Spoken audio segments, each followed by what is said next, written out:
Alright, welcome back into another One Piece card game video. This one's gonna be a quick one. It's really just to answer the question, is Zoro at full power gonna be able to compete against everything else in OP05? And by now, I think you should know that the sim got updated to include all the unrestrictions and pretty much the same format that Global has. And it's going to be interesting. We have Core TCG coming up this week, well, this weekend, I guess, with OP05 and the new restrictions, unrestrictions, what do you want to call it? And I think people need to prepare to see what's actually going to be there and maybe even play this. Personal thoughts? Too long didn't watch? I think Zoro's still pretty damn strong.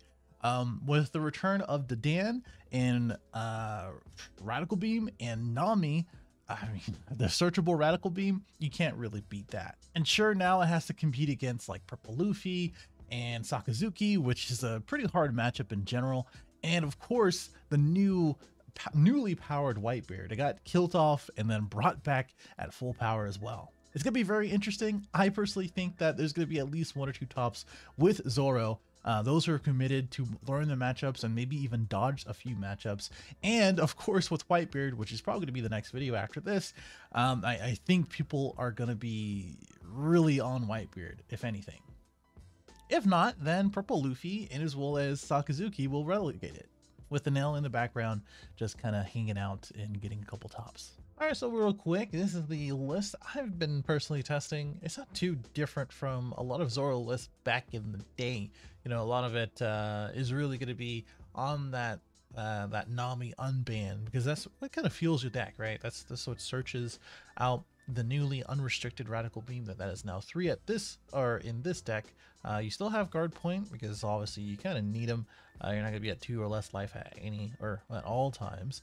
And then Jet Pistol has been quite good because of the resurgence of purple, right? It is really because of Queen, in which you need to kind of Jet Pistol something out, etc. And you know, obviously with Otama, that still handles a lot of the yellow targets and black targets that you might run into.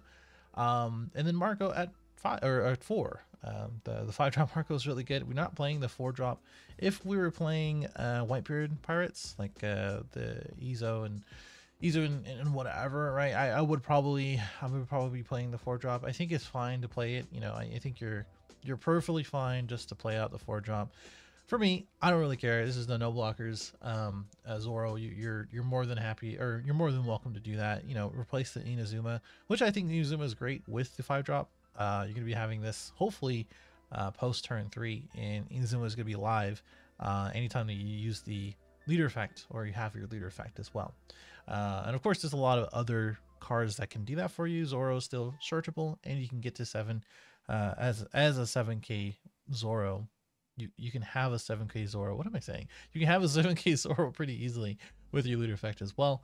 And Buggy is still there because you know, it's really good to have a searcher for your Marcos. It is good to have that can't be KO effect by Slash Against Law and a bunch of other cards. It is just a 1/3 that is a simple 5k attacker. There's not really too much to talk about Buggy, right?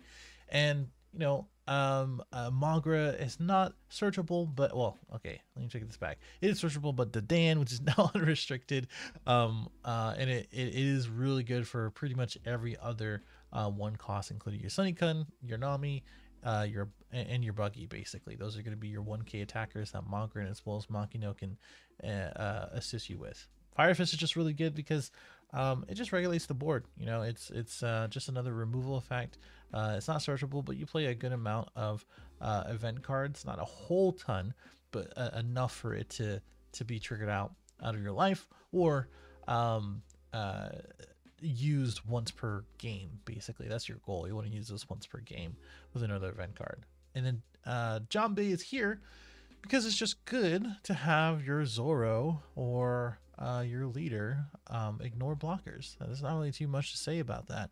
It is searchable by Nami, and it is a great Fire Fist target if you really don't need it at that time, or if that effectively wins you the game if they have like 2 or 3 blockers. Like if you're going against Queen, then Fire Fist with ignoring Diablo Jamble or whatever, you know, if you need two different swings, like if you want to pop two blockers, swing with one, swing with another, the one Diable Jambe is not going to do that for you if they're not getting baited hard enough. But yeah, overall, great list. And I personally like it. Ratios might be changed here and there for your Straw Hat stuff, but I think it's really quite good. And I think if you include the 4-drop, if you include like the Whitebeard Pirate stuff, if you focus on that, and the 9-drop, all that other stuff, there's a lot of different ways you can take Zoro now with all the unrestrictions. But I think this is just something to capitalize and showcase the newer cards like Inazuma, and as well as the unrestricted Nami and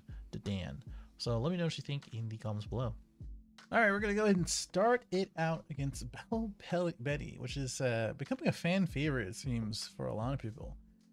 We chose to go first, and we ended up using Buggy for the first turn.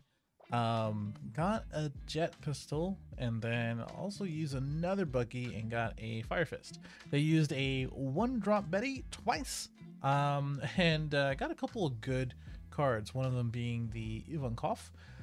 Looks like he got another Koala, and if there's a jump there, that's because I guess the video kind of went a little awry, so I can't really do too much. But the important thing here is that we set up our board, and we also keep utilizing our Fire Fists when possible.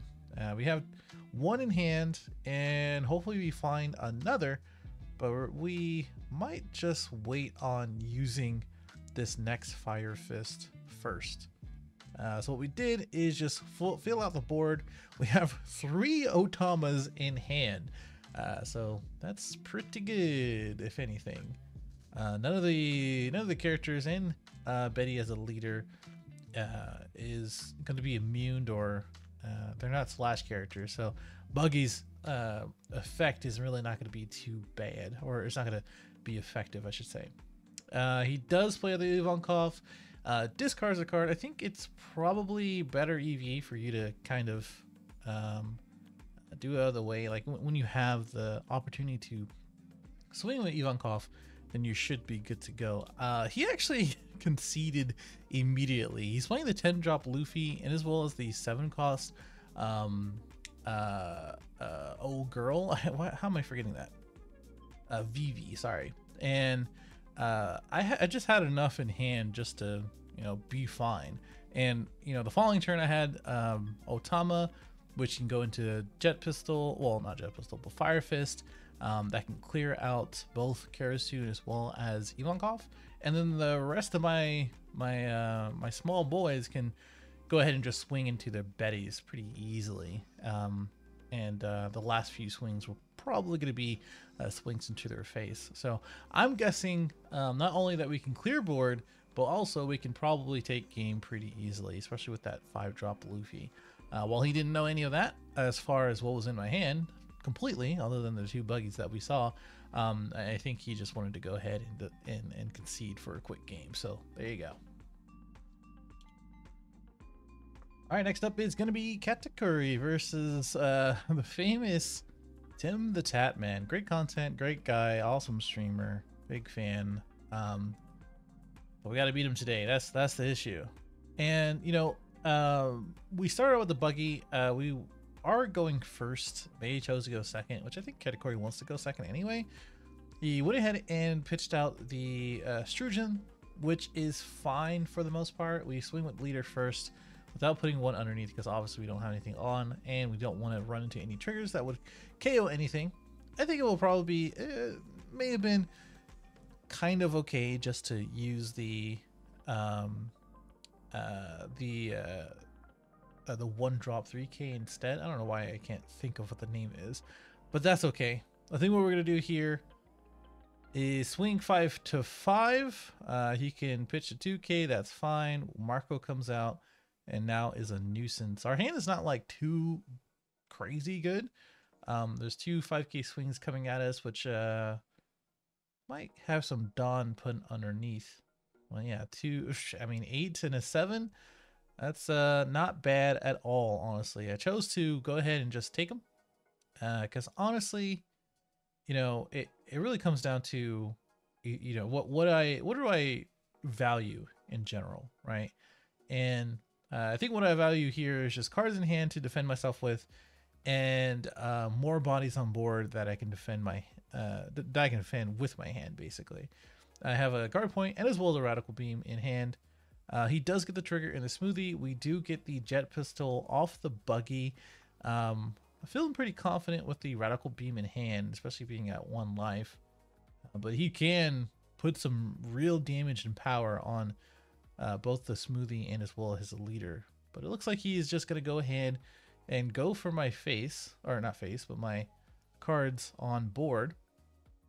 The 7-drop, I elected to go ahead and use to trash a life, because honestly, while you are Zoro and you have a lot of rush cards, you have a lot of stuff on board, I was deciding what I want to do with this Sanji here, and it just became pretty obvious that I just needed to go for game. And just go 7s until he doesn't have a hand, which ended up being that way, right? We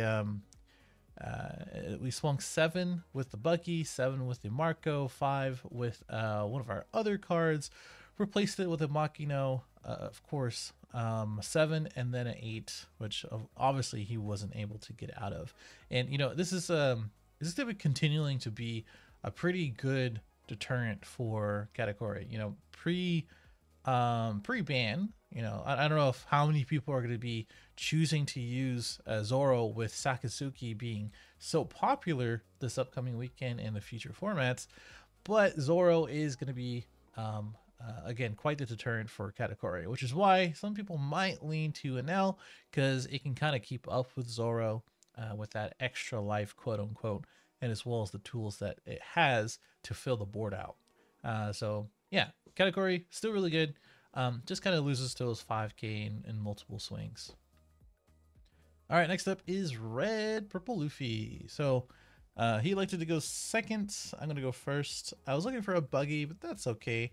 We have a Sunikun, which we didn't really have anything else to play. I think, if we didn't have anything to play or anything to really do there, I think the move is just to swing 8.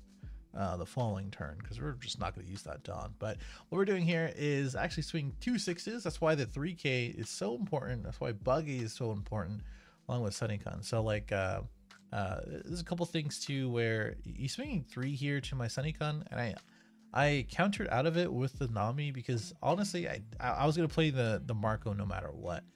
The other part of that is that I really do want to make sure that I'm playing around Trafalgar Law, the 4-drop. So unless he's swinging pretty hard to my face and I have to take a life, I think I'm just going to go ahead and keep my hand size pretty low where I can. So what we're doing here is swing 6 to the Zoro. Gotta make sure that thing is off the board as soon as possible, because like you don't want him to be replacing all the minus Dawn here. And as we go through more and more of this, as he plays the Nami, I was just gonna say, I think this is more of a Straw Hat Beard, which probably leans on the 10-drop. So it's pretty important that you keep that in mind, and as well as just swing 6k 8k as soon as possible. And Inazuma and as well as Marco definitely is a good combo for that. Swinging 6, swinging 7, making sure that we have all of that.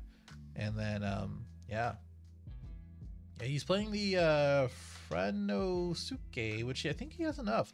He has enough Dawn to give it rush, so he could have swung into my Inazuma pretty easily. But maybe, I don't know, maybe that was a bit of a hiccup. I don't know. One of the things you got to do is just make sure that you are putting a Dawn underneath that. I was going to play Curly Danan and Nami, but I was like, nah, it's okay. I think having the Luffy out as another 6k swing and putting Dawn underneath it, threatening the Queen, all that other stuff, I think that's more important. He did get rid of my Inazuma, which is fine. It's going to be easier to protect these other 2 guys. Being 6ks, I kind of misplayed there because the Radical Beam was only a 2k, but I have 2 in hand, so it's not that big of a deal. So we're just deciding what we want to do first. So we're going to swing 8 to face. Let's try to get around this Queen. He kick courses it out, so that's one thing to to keep in mind, because kick coercion as well as guard point, both of those things are going to be pretty good cards to get out of those types of swings. I don't have a Zoro, which we did see it there, just couldn't get it now. Maybe if I play the Nami twice and not discard it for counter power, then that would be a little bit better. We'll just take this 5k swing because don't really care, because I mean I have 2ks in hand no matter what, right? We also want to be 2 or less for the radical beam. While it's probably fine not to take it because now he's 10 dropping. He's taking another turn. He's gonna go into his 2 or 3 Dawn. Afterwards, I think he also misplayed. I don't know if I missed it, but he should be at 4 Dawn, because as soon as you play the Luffy, you should be using the leader Luffy ability, unless he used it already to get to 10. I may have missed that, because I think that may have been the more likely thing. Either way, we're gonna go ahead and swing 8. Let's get around his event cards, and then after that, we're gonna go ahead and swing 14 with the Marco swing. So that was a good GG. I mean, honestly, you know, with this matchup, you have to make sure that you're swinging 6s early on. Swing 8 if you can, and then just fill the board where at a certain point you're going to be able to swing 6 or more every time on your board. And those radical beams really help. Like, you know, radical beam and guard point. Obviously, the reason why you play guard point is because radical beam is only if you have 2 or less. And if you don't have a way like Sanji, like if you're going against like Nami or something like that, that's where Sanji might be good in this deck versus any other 2K that you might play. But I think as it is and as it stands, I think radical beam is just way too powerful not to keep it at 3 or 4. So I think, yeah, in this matchup, swing those 6s and 8s.